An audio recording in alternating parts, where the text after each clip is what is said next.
গেছি। ইচ্ছে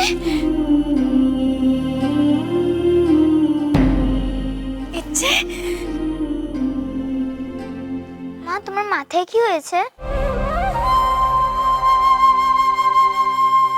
ইচ্ছে মার জন্য কষ্ট হচ্ছিল? মা, তুমি কি করেছো? সবাই তোমার উপর রেগে আছে কেন? দাদু তো আমাকে আসতেই দিচ্ছিল না। ইচ্ছে, তুমি যাও, কি চেঞ্জ করে নাও, ডিনার করতে হবে তো, যাও। ইচ্ছে তুমি তো লক্ষ্মী মেয়ে, শোনা মেয়ে না? বাবাই যা বলছে শোনো। যাও।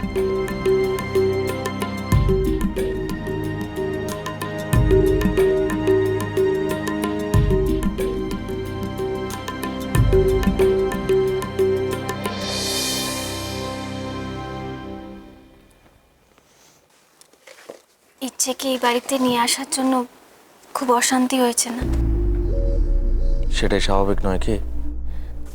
আমি তো ওই জন্যই বলছিলাম আমি যাই, গিয়ে বাবার কাছে ক্ষমা চাইবো। বাবা কি ভাবো তুমি, সব দোষ ক্ষমা চাইলেই মাফ হয়ে যায়, তাই না? হয় না। আর বড় বৌদির কথাগুলো যদি শুনতে তুমি, বড় বৌদি কি বলেছে তুমি জানো? খুব তো মেয়েকে নিয়ে যেতে চাইছো ওই বাড়ি থেকে, বাবার কাছ থেকে। এটা ভেবে দেখেছো কি মেয়েটা স্কুলে গিয়ে মুখ দেখাবে কি করে? ওর বন্ধুর মা তো বলবেই সবাইকে ইচ্ছের মা বাড়ি বাড়ি খাবার সাপ্লাই করে পয়সা রোজগার করে সংসার চালাচ্ছে, আর ইচ্ছের বাবা কিছুই করে না। এই তো, তোমার কি মনে হয় এটা শুনলে ইচ্ছের মানসিক অবস্থা খুব ভালো থাকবে? আর কথাটা কিছু ভুলও বলেননি। কাল সায়ন্তিকার মাও তো একই কথা বলতে পারে। তোমার জন্য ইচ্ছের পড়াশোনাটা যে বন্ধ হয়ে যেতে পারে এই সম্ভাবনাও তো উড়িয়ে দেওয়া যাচ্ছে না।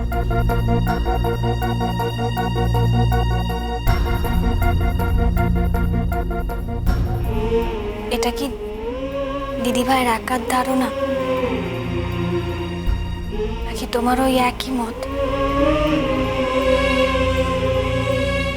আমার মতামতের কি কোনো জায়গা আছে?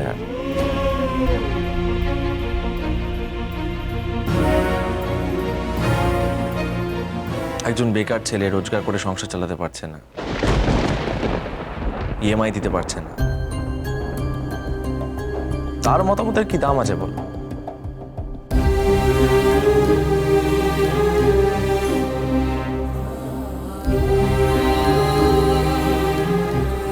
এই ফ্ল্যাটে তো অলরেডি ভিলেন হয়ে গেছি আমি, থ্যাঙ্কস টু তোমার নানান প্রতিবেশীর সঙ্গে ঘনিষ্ঠতা।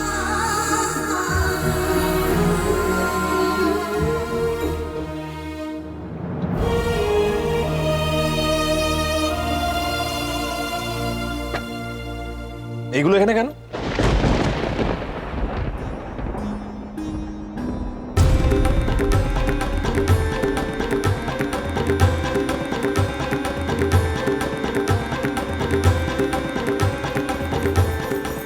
যে অফিসে খাবার দিতাম ওখানকার একটি ছেলে দৈপায়ন ফোন করেছিল। দৈপায়ন মানে ফিউচার কনসালটেন্সির ছেলেটা? তুমি ওকে বলে দাওনি যে তুমি এই ব্যবসা আর করছো না?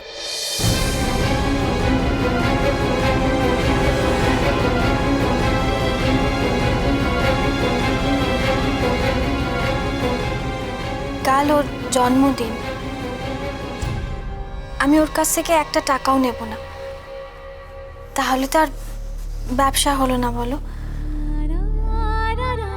ও আসলে অফিসে সকলকে বলেছে যে আমার হাতে রান্না সবাইকে খাওয়াবে। আমি জানি তুমি এতে আমাকে বাধা দেবে না। এগুলো কি করছো তুমি আলো? তুমি যে টাকাটা নিচ্ছ না সেটা একমাত্র আমি একা জানতে পারছি, বাকিরা তো এটাকে ব্যবসায়ী ভাববে। আর ও বাড়ির লোকজন দেখে ফেললে? আলো, তুমি কেন আমাকে মিনিমাম সম্মানটুকু দিতে চাও না বলবে?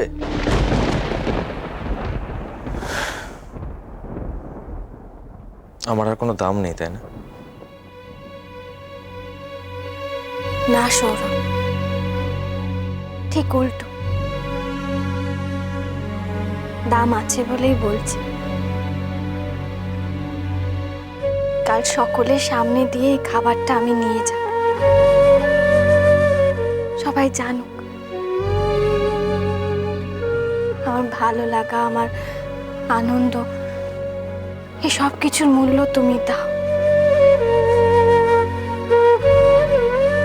তোমার মতন স্বামী পাওয়া অনেক ভাগ্যের। তুমি খারাপ নও, শয়তান নও, স্ত্রীর যোগ্য মর্যাদা দিতে জানো তুমি। প্রতিবেশীরা জানুক সেটা সৌরভ। আমি তোমাকে কোনো দিক থেকে ছোট হতে দিতে চাই না।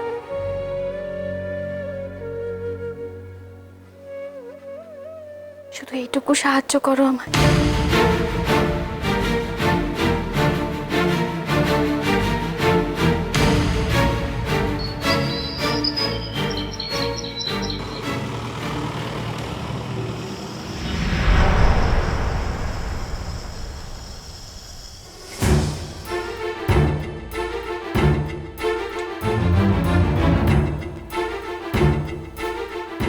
রংটা তো ঠিক খুললো না আজ, কি দিতে হবে?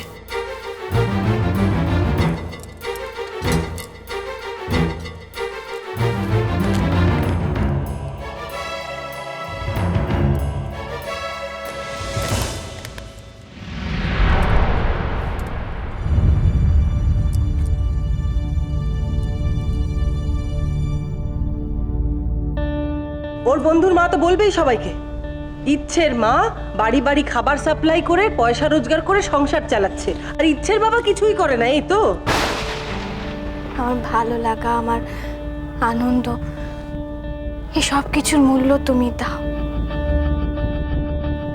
স্ত্রীর যোগ্য মর্যাদা দিতে জানো তুমি। প্রতিবেশীরা জানুক সেটা সৌরভ।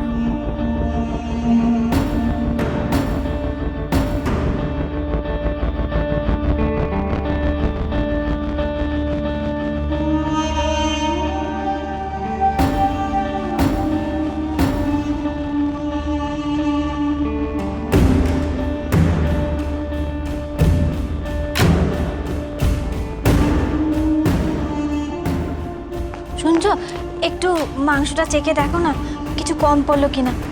ধরো, আমি এবার খাবারগুলো টিফিন করে ভরতে হবে আমার।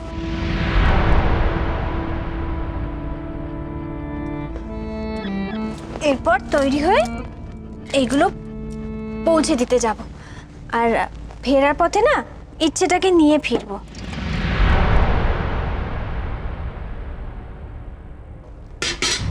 কি গো, মাংসটা ঠিক হয়েছে তো?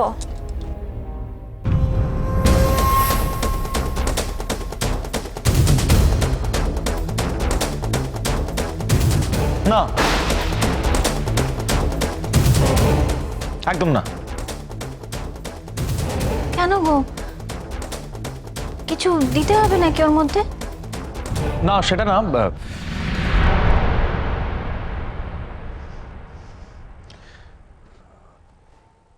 তুমি টিফিন কেটে এগুলো আমাকে দাও। কেন গো, মাংসটা ভালো হয়নি? না, আমি বলছিলাম যে এগুলোকে নিয়ে তুমি রাস্তা দিয়ে যাবে তো। আমি যাব না তো কে যাবে? আর আমি তো তোমাকে বললাম যে আমি খাবারগুলো সকলের সামনে দিয়ে নিয়ে যেতে চাই। প্রত্যেকে জানা উচিত যে তোমার আমার সম্পর্কটা কতটা মজবুত। কেন সবাই একটা ভুল ধারণা ধরে বসে থাকে? আমি তো বলছি আমি এগুলোকে নিয়ে যাব, ব্যাস। আমি ওয়ালেটটা নিয়ে আসছি।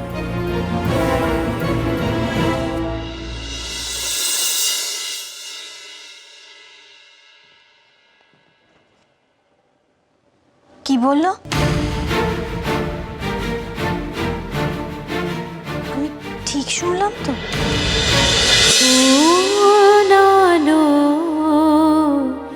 লাগলো চোখে